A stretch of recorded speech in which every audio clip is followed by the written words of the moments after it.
Comenzamos con los PowerPoint para la capacitación del servicio de diagnóstico por imágenes del Hospital Luis Pasteur.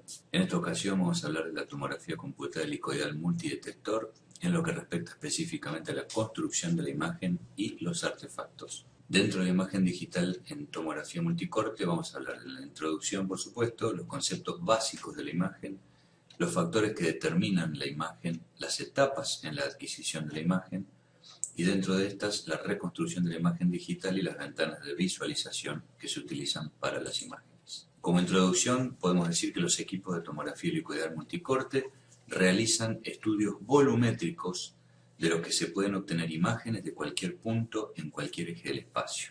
Esto es posible por la forma en que se adquieren los datos que van a conformar la imagen final. Mientras que en una radiografía convencional o la imagen estática o en un monitor de workstation o de estación de trabajo, el resultado es directamente de una proyección sobre un receptor.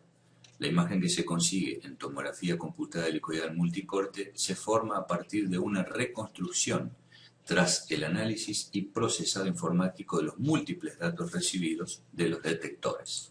Es una imagen elaborada en forma indirecta, es artificial resultado de la medición de la atenuación de los rayos X proyectados sobre secciones del cuerpo humano, tomados en un gran número de direcciones angulares, procesando los datos y transformándolos en una imagen.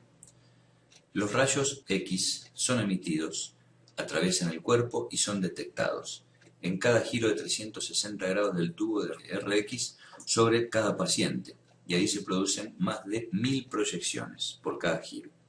Los datos adquiridos para la formación de la imagen en tomografía están determinados básicamente por la dosis de la radiación emitida, la atenuación de la radiación detectada, la localización del tubo de rayos X y los detectores en cada posición del estudio, y la imagen resultante ha de ser procesada a partir de estos datos.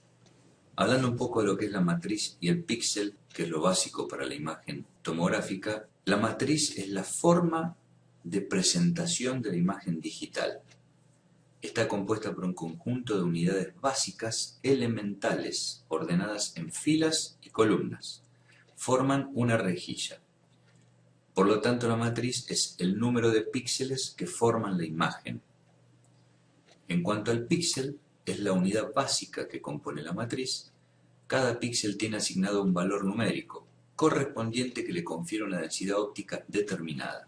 O sea, el píxel es la representación en plano del volumen.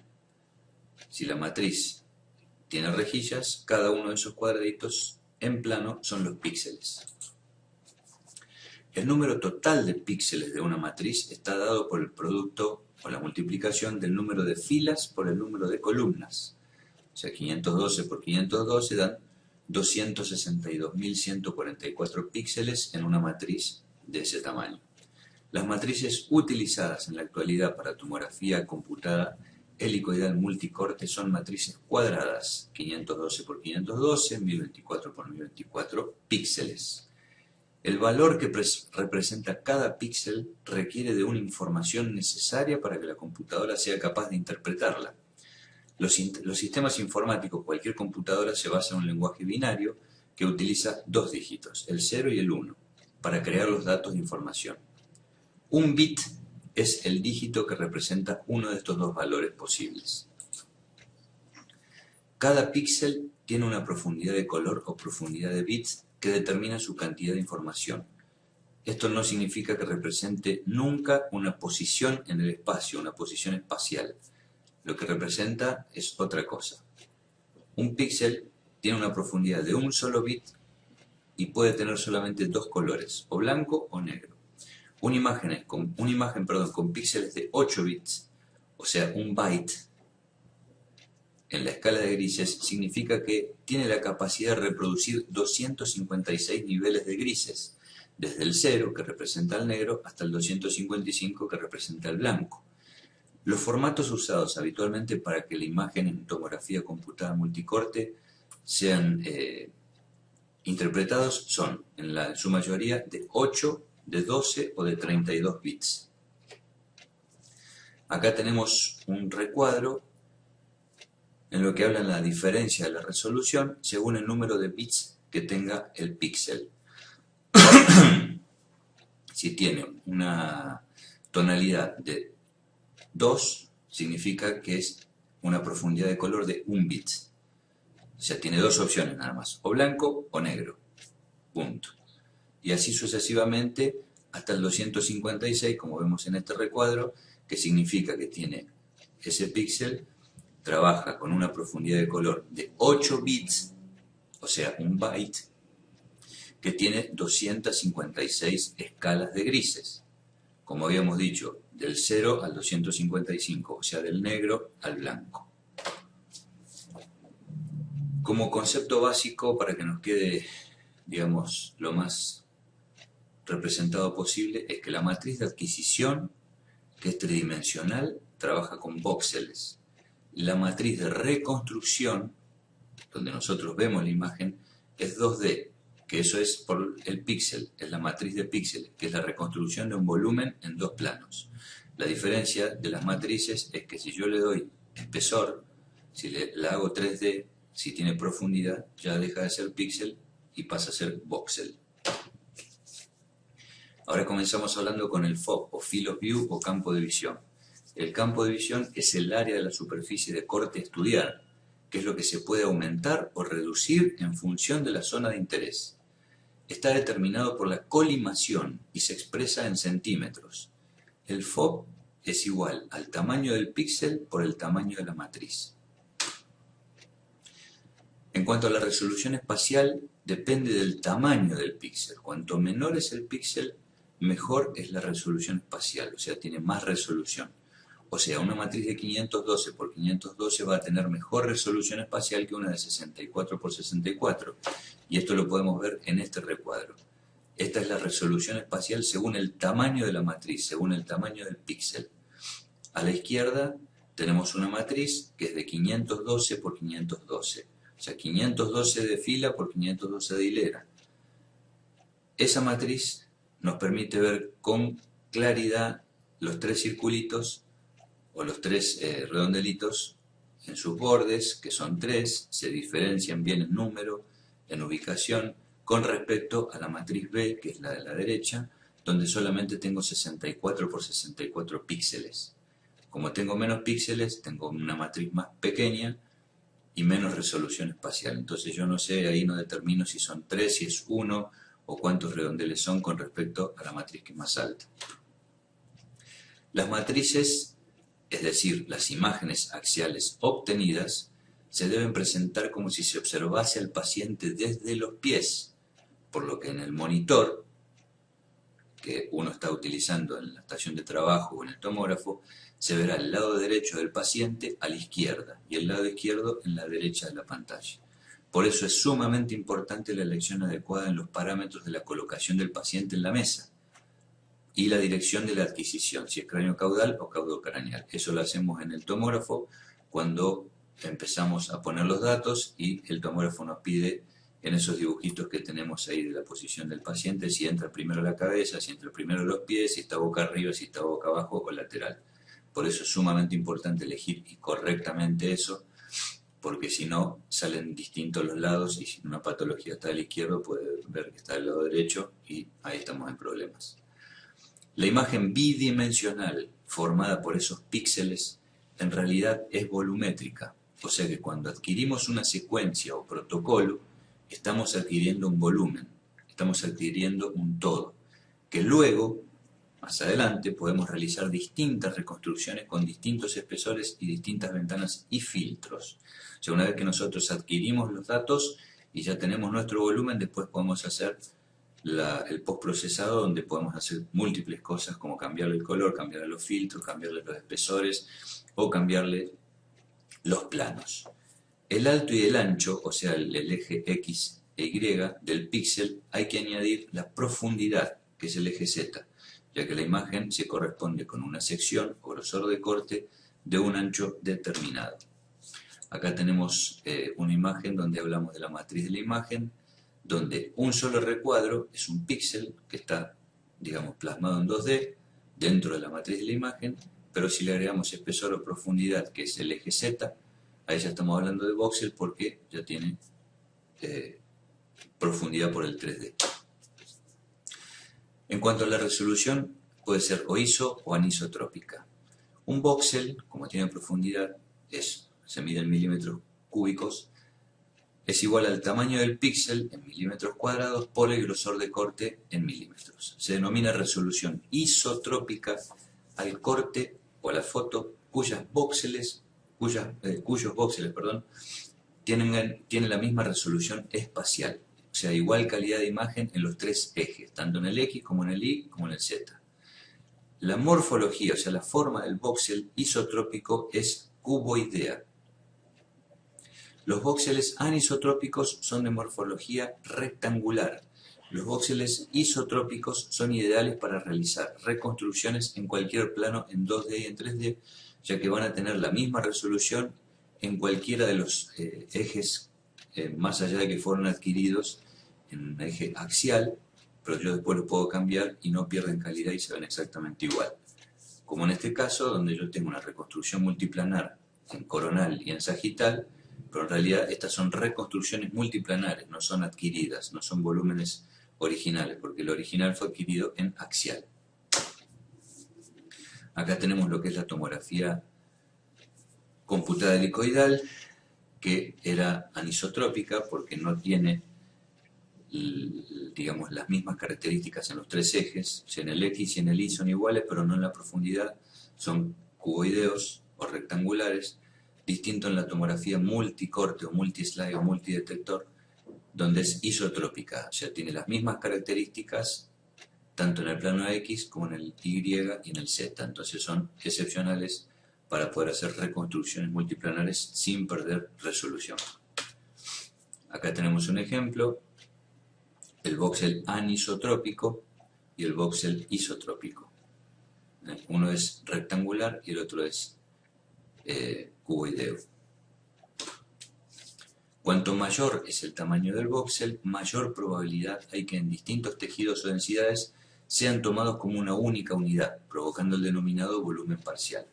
Si un voxel A tiene la dimensión de X e Y de 3,5 milímetros y el de profundidad, que es el Z, de 7 milímetros, existen dos densidades distintas que van a ser medidas como una sola atenuación.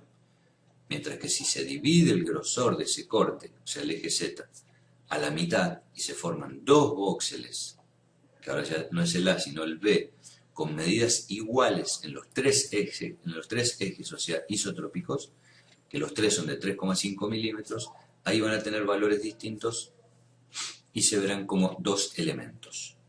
Un menor tamaño del píxel mejora la resolución espacial, que es la capacidad que tiene la máquina de resolver como objetos separados a dos objetos próximos de distinto contraste. Acá tenemos lo que hablábamos recién, que uno solo puede haber un volumen parcial porque uno de los ejes tiene distinto espesor, siendo que el de abajo, al ser iguales, ya se ven que hay dos cosas distintas, dos densidades distintas, y se lo toma como cosas totalmente separadas. Acá un poco la evolución de la tomografía computada helicoidal, donde antes tenía prácticamente un segundo cada rotación y en 40 segundos se podían hacer 40 imágenes, y llegamos a la parte de una de las cosas más actuales, que ahora hay muchísimo más, pero acá, bueno, en el recuadro tenemos hasta el 2002, donde es 0,42 segundos cada rotación, donde 40 imágenes, que antes se tardaba 40 segundos, ahora se tarda 1,5 segundos. Estos valores, por supuesto, están viejos, hoy se puede hacer otras cosas, pero ha habido una evolución muy grande. Los factores que determinan la imagen en la tomografía helicoidal es que en la actualidad los equipos están dotados de varias filas de detectores que permiten la adquisición de múltiples imágenes en cada rotación del tubo en forma simultánea. Estos son los llamados multicorte o multislice. Puede haber de 4, de 8, de 16, de 32, de 64, de 320, hay muchísimos distintos equipos con distinta cantidad de detectores. La diferencia entre un helicoidal y un multicorte es que en la TAC helicoidal hablar de colimación del rayo significaba en aquel entonces hablar del grosor de corte, el espesor de corte, 1, 2, 3 milímetros, 5 milímetros, 10 milímetros. En la tomografía actual, la multicorte o multislice, la colimación del rayo no es lo mismo que el grosor del corte. ¿Por qué?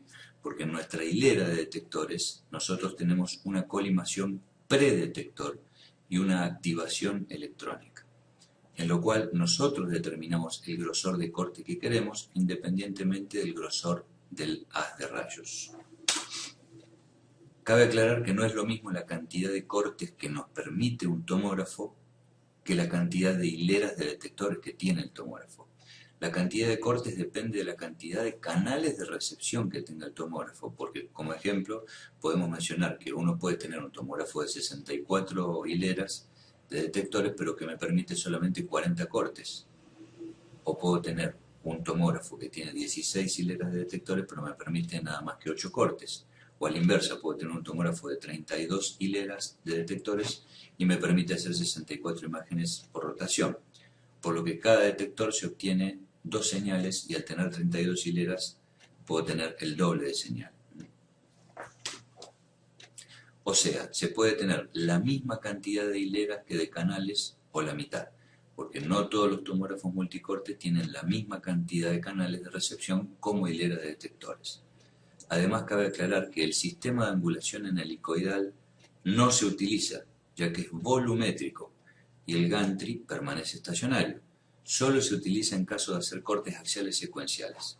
Si vamos a nuestro caso, cuando viene un politrauma, que le hacemos un cerebro en helicoidal, no hace falta que vaya angulado. ¿Por qué? Porque ahí está tomando un volumen, es volumétrico. Distinto es si hacemos corte a corte, que son los cortes secuenciales, no es necesario que sí o sí se pueda o se tenga o se deba hacer una angulación. Podemos angular, pero solamente en los cortes axiales secuenciales, no así en los en los helicoidales, o en los protocolos helicoidales, porque ahí ya se está tomando un volumen. Entonces, una vez que uno toma un volumen, después, al ser hizo el píxel, la matriz, al ser isométricos no hace falta angularlo en la adquisición original, sino que una vez que yo tengo el volumen puedo hacerlo en los planos, en los ejes o con la angulación que a mí me parezca pertinente o respecto a lo que se quiera ver en ese momento. Las ventajas que tiene el tomógrafo multicorte es que puede adquirir grandes volúmenes en un corto espacio de tiempo, o sea que es rápido, muy rápido. Adquisiciones de estudios completos en apnea. Al ser más rápido, el paciente puede aguantar más la respiración y se pueden hacer estudios completos en una sola apnea. Se reducen los tiempos de estudio, se reducen los artefactos por movimiento del paciente, se optimiza el medio de contraste intravenoso utilizado. Al ser tan rápido, y si uno lo puede optimizar bien, se puede utilizar menos cantidad de medio de contraste, o el que se utiliza se puede utilizar mejor. Hay disminución del volumen parcial, porque no hay separación de cortes, o sea, todos los cortes están juntos, no tiene gap, no tiene separación entre corte y corte. Mejora la detección de las lesiones, al no haber pérdida de información en el eje Z, o sea, en la profundidad, y tenemos la posibilidad de hacer reconstrucciones multiplanares y volumen rendering, que es volumétrico, con las imágenes axiales adquiridas en forma helicoidal. Como todo, siempre de un lado negativo, hay desventajas en lo que es la tomografía multicorte porque los equipos son muy costosos. El tubo de rayos X es de muy alto rendimiento y de muy alto costo. La geometría del corte de adquisición es diferente a la de visualización. La adquisición y el almacenamiento necesita o tiene una gran cantidad de datos, por eso hay un aumento exponencial en lo que es el tiempo del procesado en las imágenes, porque viene un politrauma, uno le hace el protocolo de cerebro, de cervical, de tórax, abdomen y pelvis, y después nos queda una más o menos entre 2.000 y 3.000 fotos, porque hay que hacer las reconstrucciones en las distintas ventanas, en los distintos ejes o planos. Entonces, bueno, esa es una de las contras, que necesita una computadora con mucho almacenamiento para poder manejar esa gran cantidad de datos, y a su vez el tiempo que pierde el técnico, no que pierde, sino que tiene que invertir en cada uno de los estudios de ese tipo, porque si uno quiere hacer reconstrucciones en 3D, en 4D, o sacarle determinada estructura, o hacerlo en determinado plano, lleva muchísimo tiempo con respecto a una tomografía helicoidal común. Los parámetros técnicos que determinan la calidad de la imagen en tomografía son el kilovoltaje y el miliamperaje, el tiempo de rotación del tubo y la colimación, la forma en que se adquiere la imagen, el factor pitch, que acá ya empieza en juego el pitch, y los filtros de reconstrucción que uno puede utilizar para adquirir la imagen originalmente. Se pueden adquirir imágenes de 3 formas, o en 3 formas distintas. El famoso ScouView, o el topograma, o el escanograma, depende del equipo que tengan, es lo que se llama la nomenclatura, que es el localizador, no es más ni menos que la primera foto que hacemos para localizar a ver dónde estamos parados y qué es lo que se quiere hacer. Después se puede adquirir en forma secuencial o en forma helicoidal. El localizador es una adquisición sin rotación del tubo, con baja dosis de radiación, y se obtiene una imagen en un plano. Yo esa imagen la puedo obtener en un plano coronal o sagital. Sobre ese localizador se va a delimitar el FOV, que es el field of view o el campo de visión. También se va a delimitar el grosor de corte, el pitch, la angulación del rayo y los demás parámetros. Todo eso en cuanto a la primera imagen, que es el localizador. En el localizador debe estar incluida la totalidad del área anatómica a estudiar. O sea, si yo quiero hacer un tórax, tengo que tener desde los vértices sin cortarlo hasta las bases, o mejor dicho, hasta las suprarrenales. Por lo tanto, tengo que hacer un FOV que no me corte ninguna de esas estructuras, porque si no, va a haber problemas con la máquina, que va a tomar, o va a censar como que uno está pasándose del FOV y le va a dar errores, o le va a decir que no puede atenuar la dosis en forma automática porque estamos fuera de lo que es el localizador o el ScouView. Para que la modulación automática, que es lo que hablábamos recién de la dosis de radiación, sea efectiva, los límites del FOV deben estar comprendidos dentro de la imagen del topograma adquirido. La adquisición secuencial, aparte de la colimación, que es el grosor de corte, hay que tener en cuenta el intervalo de corte. El intervalo de corte es el que delimita la distancia entre corte y determina el desplazamiento de la mesa después de cada giro del tubo. Las secuencias axiales pueden ser programadas para adquirir datos de cortes contiguos o no contiguos, o con solapamiento de los datos. Las ventajas que tenemos en la adquisición secuencial es que tiene mucha más resolución espacial, o sea, tiene más capacidad de visualización, se ven mejor los bordes, se ve más nítido, con mejor resolución espacial. Y lo que tenemos es una reducción de artefactos. En cuanto a las desventajas de la adquisición secuencial, el mayor problema es el aumento de la radiación al paciente y el mayor tiempo en la ejecución del estudio. O sea, para dar un ejemplo rápido, un cerebro en helicoidal puede llegar a tardar 20 segundos, y un cerebro en secuencial tarda el triple o el doble, porque hace corte por corte en forma secuencial, y el otro lo hace en una sola toma continua helicoidal. En la adquisición helicoidal se permite la obtención de datos volumétricos, que es lo que hablábamos recién, es un todo, un volumen, como agarrar un pan lactal entero, a partir de una espiral oblicua continua, al unirse el giro ininterrumpido del haz de rayos X al movimiento continuo de la mesa.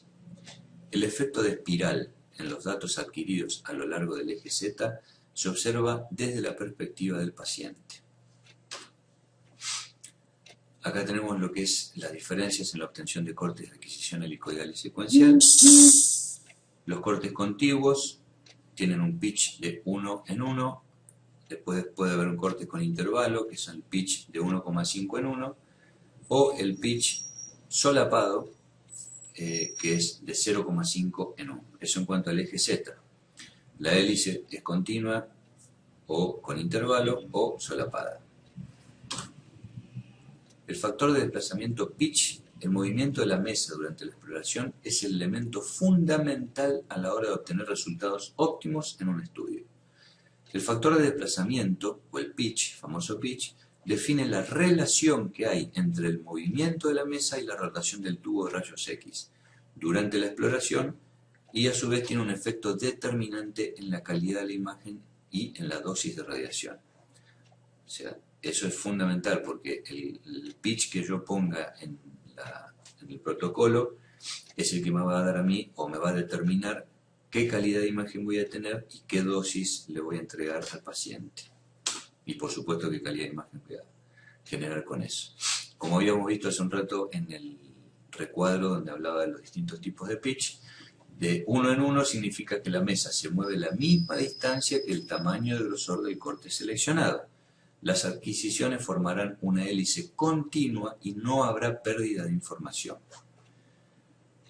Vamos al otro extremo. Un pitch de 0,5 en 1 significa que en cada giro del tubo de rayos X, la mitad de esos datos adquiridos también son leídos en el giro que sigue, o sea, en el giro subsiguiente. O sea que cuando la distancia de desplazamiento de la mesa es menor que el grosor de corte, o sea, la mesa se mueve 10 milímetros y la colimación es de 20, existirá un solapamiento en la adquisición, lo que disminuye el área de estudio, incrementa la dosis de radiación y mejora la resolución espacial. Esto significa que si está solapado, voy a ver muy bien, se va a ver espectacular, con mucha claridad, con mucha calidad, con mucha resolución espacial, pero voy a irradiar muchísimo más y el área que voy a poder estudiar es menor, porque al estar solapado y al hacerlo más corto o más pequeño, digamos, el estudio, voy a tener un área más pequeña para estudiar. El aumento del pitch por encima de 1 aumenta el volumen del tejido a estudiar, disminuye la dosis de radiación, por lo tanto posibilita el estudio de grandes volúmenes del cuerpo en tiempos muy reducidos, aunque queden zonas sin explorar, disminuyendo por tanto la resolución espacial. Esto dicho de otro modo, uno lo puede ver cuando hace una tomografía de abdomen. Si uno prestó atención o se da cuenta o mira los números, en nuestro tomógrafo en el hospital, cuando hacemos un abdomen, el primer abdomen que es sin contraste está puesto con un pitch de 1,5, si mal no recuerdo. En este momento no me lo acuerdo, pero el volumen total, o sea, el paneo general, todo el protocolo para adquirir todo el tejido del abdomen, lo hacemos en 17, 18 segundos. Cuando se hace el mismo protocolo, pero con otras características, que es el que hace el contraste, ahí se nos va creo que a 30 o a 32 segundos. Es una locura, es como si yo recién hice uno con 18, ahora tengo el doble o un poco más. ¿Cómo es? Es porque si uno se va a fijar el pitch con el contraste está en 0,8, está mucho más chico, es como que está medio solapado. Entonces tengo mucha más calidad, tengo un gran volumen, pero lamentablemente eso redunda en que tengo que tener el tiempo por las nubes. Entonces sí o sí, lamentablemente hay que bajarlo porque un paciente no va a estar 30 segundos sin respirar. Eso un poco más o menos para que veamos un caso puntual de lo que significa aumentar el volumen del pitch, porque yo tengo un pitch más grande, sí me va a hacer muchísimo más rápido, con mucha menos radiación, voy a poder hacer un tórax y abdomen en 20 segundos, pero voy a bajar la calidad. En los tomógrafos multicorte, la colimación no es igual al espesor de corte. La colimación es el volumen de la adquisición del estudio y el grosor de corte. Es el volumen mínimo al que se puede realizar reconstrucciones de la imagen. La colimación o grosor del haz de rayos X se determina multiplicando el número de cortes por el espesor de cortes de cada giro. Ya está el factor pitch, que es igual al movimiento de la mesa cada 360 grados sobre el número de filas de detectores activas por el grosor de corte. Esto es una fórmula que se nos complica, pero eso lo hace todo el tomógrafo. Que en cuanto al incremento de la reconstrucción, que es lo que veíamos recién, es un parámetro que tiene que ser seleccionado por el técnico, o sea, por nosotros, y sirve para mejorar la imagen en la reconstrucción posterior a la obtención de los datos. Esto determina la distancia o el solapamiento entre las imágenes axiales reconstruidas consecutivas. El incremento de reconstrucción afecta principalmente a la resolución espacial en el eje longitudinal, o sea, el Z. A mayor solapamiento, mejor resolución. El solapamiento en ningún caso implica mayor dosis de radiación para el paciente, porque el incremento de resolución se aplica a los datos ya adquiridos. Eso cuando hacemos un cerebro de 4,8 y después hacemos una reconstrucción de 2,4. El incremento de reconstrucción, acá lo tenemos en este recuadrito, como el incremento de corte y el espesor de corte. De un todo nosotros vemos cuáles son los valores con los que queremos trabajar. Incremento de la reconstrucción, cortes de 10 milímetros con diferentes incrementos de reconstrucción. Incremento de 15, incremento de 10 e incremento de 5, que es lo que hablábamos al principio, sin solapamiento, con solapamiento y en continuidad sin pérdida de los datos, que es el de 10 milímetros.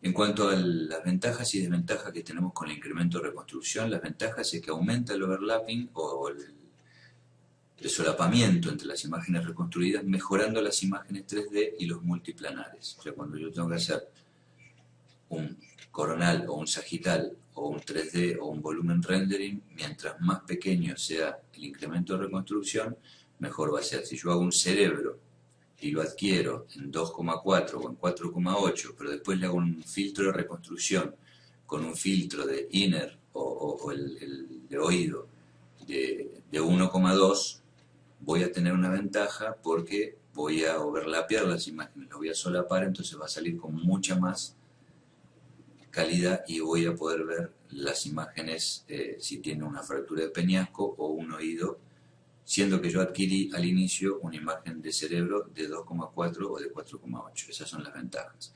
Las desventajas es el aumento del número de las imágenes y el tiempo de reconstrucción. Volvemos al principio. Si yo voy a tener que hacer un cerebro de 4,8 o de 2,4, voy a tener 30, 40, 50 imágenes. Pero si yo le hago en 1,2 con filtro de oído para ver peñasco, voy a tener muchísimo más tiempo para reconstruir y voy a tener muchísimas más imágenes para mirar o que el médico pueda mirar o informar, y ni hablar para archivar las imágenes, lo que pesa cada uno de los raw data.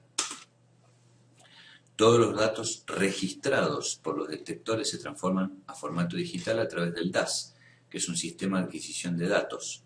El DAS realiza el proceso de estos datos corrigiendo los errores producidos por las características físicas inherentes a los elementos de cada equipo. Los rayos, la calidad de los rayos, los detectores, las distancias, etc. Los datos se almacenan en la CPU y todos esos miles de datos adquiridos se denominan raw data, o datos crudos o de captura, o sea que están en bruto. La reconstrucción de la imagen se realiza automáticamente por la CPU durante la lectura de los datos, basándose en algoritmos de reconstrucción de la imagen. Esa es la primera etapa de la adquisición de la imagen. Los raw data se almacenan en la memoria del ordenador, o sea, en la computadora, y se pueden utilizar posteriormente para generar nuevas imágenes sin necesidad de volver a irradiar al paciente, lo que hablábamos recién. Yo tengo adquirido un cerebro en 4,8 milímetros o en 2,4 y yo de esas imágenes después puedo hacer otras imágenes posteriormente sin necesidad de volver a irradiar al paciente, ya que tiene la información en crudo o en bruto de todas las medidas adquiridas por los detectores. Se denomina reconstrucción de la imagen al procesado de los raw data o los crudos, asignándose un valor de atenuación a cada píxel de la matriz y formando así la imagen resultante. En cuanto a los algoritmos para la reconstrucción de la imagen digital, las funciones que transforman los datos de un problema, o sea, de entrada, en los datos de una solución, o sea, de salida, representadas como consecuencia de los bits, que hablábamos al principio. Los algoritmos resuelven las múltiples ecuaciones matemáticas necesarias para convertir la información recibida en los detectores en información adecuada para que la podamos ver como una imagen. Cuando el factor pitch a estudiar es superior a 1, la espiral de adquisición se estira, creando junto a ella otra espiral de datos que no están leídos. Para poder reconstruir las imágenes se utilizan los algoritmos de interpolación. Son los procesos matemáticos que permiten obtener una imagen de una sección del cuerpo a partir de una serie de datos que no han sido adquiridos en el mismo plano que se encuentra la imagen. La interpolación es el método matemático que permite la valoración por estimación de los datos no conocidos a partir de otros que sí están conocidos. Aquí entra en juego la retroproyección filtrada o los algoritmos de retroproyección filtrada, porque el problema que tiene la reconstrucción de la imagen es en asignarle el valor de la atenuación adecuado para cada voxel a partir de las múltiples proyecciones realizadas sobre el objeto que refleja ese mismo voxel. Los métodos de reconstrucción de la imagen pueden clasificarse en algebraico, iterativo y analítico. Dentro del analítico se basa en la solución de los principios del teorema de Radon, según el cual el valor de la función integrable en un punto arbitrario se puede obtener inequívocamente por medio de su integración a lo largo de todas las líneas que pasan por ese punto, y la transformada simple o inversa de Fourier. El algoritmo analítico se denomina retroproyección filtrada y es el que utilizamos en nuestro caso. El teorema de Radon, acá están, la obtención de las atenuaciones, que es lo que hablábamos recién, y los algoritmos de retroproyección filtrada. Este teorema, más la transformada de Fourier, permite reconstruir una imagen, pero no es el reflejo fiel de la original. La imagen obtenida aparece con los bordes borrosos, sin nitidez. Esto se debe a que partiendo de una matriz en la que el valor inicial de cada píxel es 0, cada adquisición agrega valor a todos los elementos de la matriz a lo largo de la dirección de la medición. Entonces se necesita un número elevado de proyecciones, ya que tiene que obtener información espectral suficiente para reconstruir la imagen de forma correcta. Un número insuficiente de proyecciones conlleva a la distorsión de la imagen obtenida.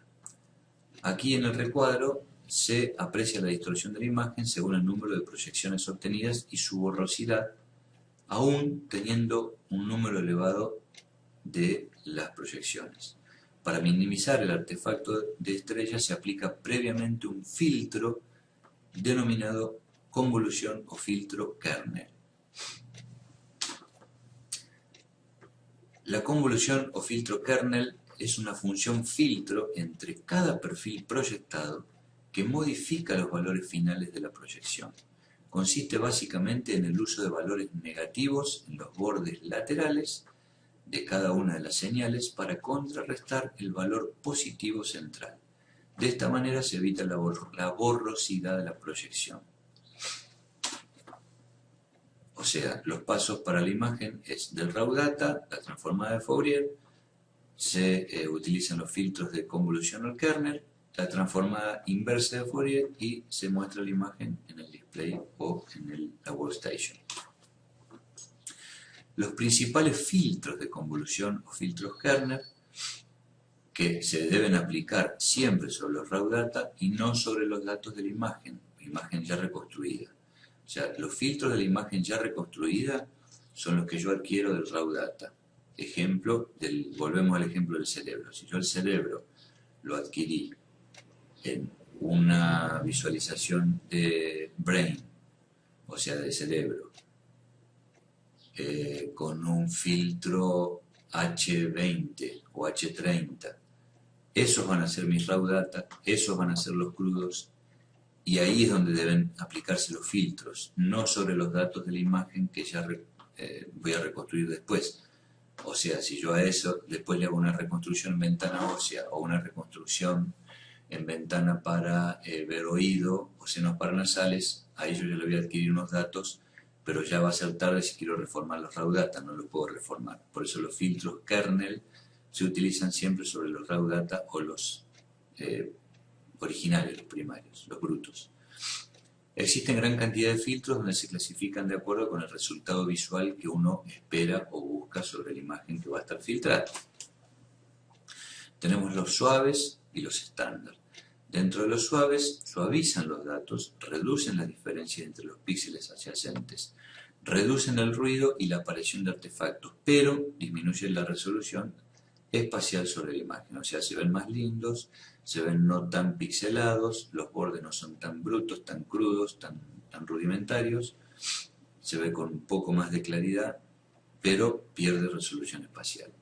El estándar se utiliza en la mayoría de los estudios de tórax, abdomen y pelvis. Los definidos y los ultradefinidos.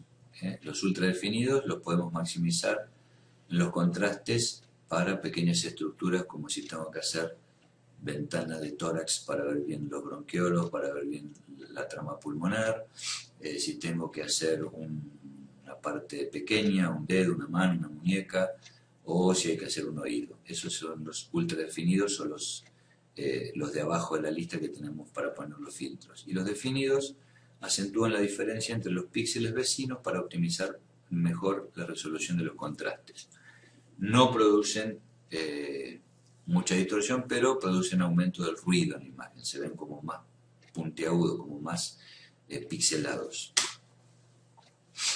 Los principales filtros de convolución o kernel, cada marca comercial utiliza nomenclaturas y sistemas de clasificación propios para estos filtros. En nuestro caso, que es el de Siemens, clasifica los filtros según el órgano o sección anatómica que vamos a estudiar. Todos los que empiezan con H o head son para cabeza, los B o body para el cuerpo, y los C de children o niños, y los S de estudios especiales.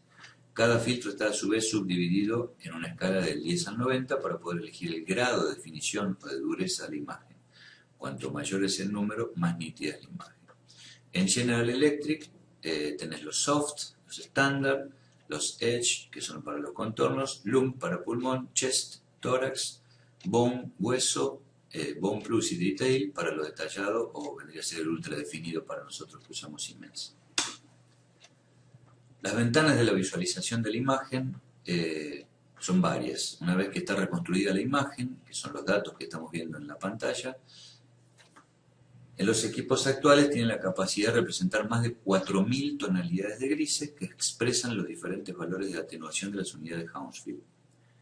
Los monitores de trabajo solo pueden diferenciar entre 256 tonalidades de grises entre el negro y el blanco, y el ojo humano no es capaz de discriminar más de 30 tonalidades de grises. Para que estas limitaciones no supongan un impedimento a la hora de que una imagen sea diagnosticada, será necesario limitar el número de valores de atenuación visibles en la pantalla. Entonces hay que poder diferenciar densidades con valores de atenuación consecutivas y evitar que múltiples tonalidades próximas resulten de un color único al verlas en un monitor. Para esto se han desarrollado una serie de filtros que permiten ajustar y limitar los rangos de densidades a las necesidades del estudio. Este acotamiento de densidades se denomina ventana. Hay que diferenciar entre filtro de reconstrucción de la imagen y ventana de visualización. Una cosa son los filtros para reconstruir y otra cosa son las ventanas que usamos para mirar. Cambiar el algoritmo de reconstrucción supone cambiar la forma en que los raw data son manipulados para reconstruir la imagen. Cambiando la configuración de la ventana simplemente cambia la forma en la que se visualiza la imagen en el monitor. Si yo tengo un filtro de reconstrucción o kernel de GEAD 20 que es homogéneo, el raw data, el dato bruto, tiene ese filtro. Pero si yo cambio las ventanas en bone, en lung, en chest, en distintos tipos de ventanas, no estoy cambiando los filtros del raw data, sino solamente cambio la forma en la que se ve esa imagen en el monitor. Lo que es la amplitud de ventana o el ancho de ventana, el window width, o el nivel de ventana, que es el level. Haciéndolo más rápido, es la amplitud y el nivel de la ventana, o sea, el brillo y el contraste que nosotros tenemos habitualmente en la mayoría de las cosas que se ven en los monitores. Acá tenemos la ventana del cerebro, la ventana ósea, la ventana de pulmón, la ventana de partes blandas y cuáles son las unidades Hounsfield de cada una de esas estructuras. Eso fue todo. Muchas gracias.